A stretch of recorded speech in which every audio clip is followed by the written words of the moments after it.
చలపతి ఇప్పుడు ఛత్తీస్గఢ్ ఎన్కౌంటర్లో హతమైన Maoist leader.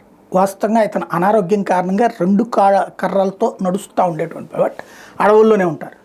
తనకి 7గురితో సెక్యూరిటీ ఉంటుంది, ప్రత్యేకంగా 5గురు మహిళలు ఉంటారు అందులో, అన్నిట్లో ఎక్స్పర్టైజేషన్ అయినటువంటి. అతనే హత్యకి గురయ్యారు అనేటటువంటిది సాధారణంగా మావోయిస్టులు చెప్తారు.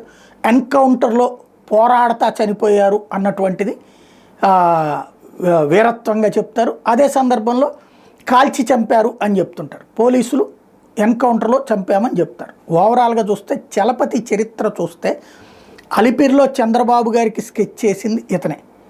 అదే సందర్భంలో బలిమెల విశాఖ దగ్గర ఉన్నటువంటి ఒక పాండ్ లాంటి ప్రదేశంలో యువతల నుంచి అవతల తీరానికి వెళ్తుండగా చుట్టుముట్టి ఒక్కసారిగా అందులో ఉన్నటువంటి 30 మంది సైన్యానికి సంబంధించిన వాళ్ళని కాల్చి చంపినటువంటి సంఘటన, దాంట్లో సూత్రధారి తనే.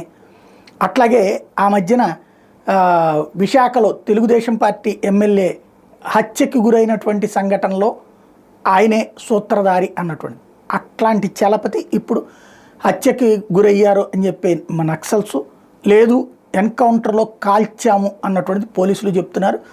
పక్కన పెడితే చలపతి అనేటటువంటి ఆ నక్సల్ లీడర్ మీదన 1 కోటికి పైగా రివార్డు ఉండటం అన్నటువంటిది కీలకమైనటువంటి అంశం.